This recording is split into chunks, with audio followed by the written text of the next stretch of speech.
سلام.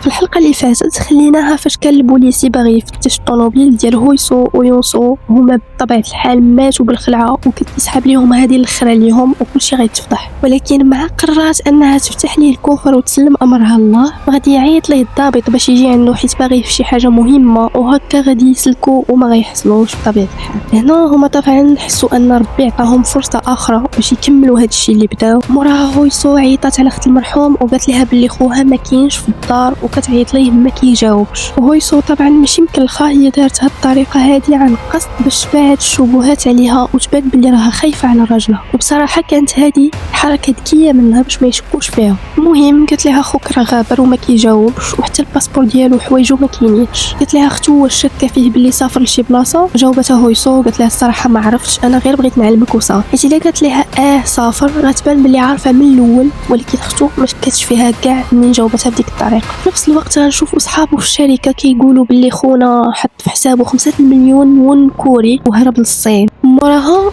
مشات عند هويسو كتسول فيها هي فين كانت من راجلها سافر وخدا دوك الفلوس كاملين وكيفاش ما عارفه عليه والو. قالت لها باللي هو مولف يسافر بلا ما يعلمها وما يقول لها حتى شي حاجه، ولكن مذكيه بزاف شافت الماعن ديال الفطور حداها. قالت لها راجلك غابر وانت راشقه لك انك تنوضي وتوجدي الفطور وتاكلي بحال ما كاينه حتى شي حاجه. قالت لها سعداتك انا بعدا منين وصلاتني اخبار وما كاينش ما كليت حتى شي حاجه. في نفس الوقت اختو وصلوها شي لقطات ديال كاميرات المراقبه ديال خوها منين وصل المطار ديال الصين كيعنق فواحد السيده هي وولدها وكيبانوا باللي قرابين ليه، وتما تفكرات باللي فايت شافت خوها مع واحد المرا قبل، وقالت مع راسها باللي خوها هرب للصين باش يعيش مع ديك المرا اللي صدق والد معاها ولد. وهنا حسات بتأنيب الضمير على هويسو، ولكن هي ما عرفاش ان هذاك اللي في الكاميرا اصلا ماشي خوها. عيطات عليها امها وقالت لها باللي مشات تشوف هويسو اليوم ولقاتها فرحانه وما مسوقاش وكتوجد الفطور بحال ما طاريت حتى شي حاجه. جاوبتها بنتها وقالت لها من الاحسن بعدي على هويسو وخليها عليك، ولكن مو حسات باللي ان بنتها غير تعاطفت معاها وصافي. نهار اللي موراه الشركه اللي كان خدام فيها عيطوا لهويسو واختو باش يعلموهم باللي خوها خسر صفقه كبيره ودخلهم في واحد الديون كبيره وخدا 5 مليون ون كوري وحطهم في الحساب ديالو، ودابا هرب وخلاهم في المشاكل. وعيطوا ليهم باش يحلوا هاد المشاكل وديا بلا ما يوصلوها للبوليس ويفتحوا تحقيق. ولكن فاش كانوا خارجين وقفها واحد السيد وقال لها انا عارفك بوليسيه، غادي ننصحك من الاحسن تحققي في القضيه ديال خوك راه مظلوم، ما خسر لا صفقه لا والو، وانا شاك باللي وقع عليه شي حاجه. فاش خرجوا على برا اختو قالت له هويسو الا فتحت التحقيق غادي ندخل البوليس. الشركه قالوا لينا ما بغيتش يدخلوا البوليس في هذا الشيء، داكشي علاش بلا ما نزيد نحقق في هذا الشيء ونسدوا البلان هنايا. موراها غتشوفوا يونسو كتهدد في باها وكتقول لي الا حاول مره اخرى يضرب امها ما غيلوم الا راسو. وقالت لي واش ما كفاكش باللي بسببك حياتها كامله وهي تعيسه وما عمرها ضحكات ودابا مازال باغي تنكدها عليها. ولكن باها جاوبها وقال لها تبعد على الامور اللي ما كيخصوهاش وتخلي مشاكل الوالدين بيناتهم، وقال لها نهار يموت عاد غادي تحس بالبلاصه ديالو وبالقيمه ديالو اكثر وبالدور ديالو اللي هي ما عارفاهش، وغادي تولي تقول يا ربي يرجع غير نهار واحد وما غتلقاهش. ولكن يونسو جاوبته وقالت ليه شكون كذب عليك وقال لك غادي نقول هاد الهضره، بالعكس حنا النهار اللي غادي تموت غادي نتهناو منك. المهم عاودت هدداتهم مره اخرى الا ضرب ماماها غادي تكون هذه الاخرى لي.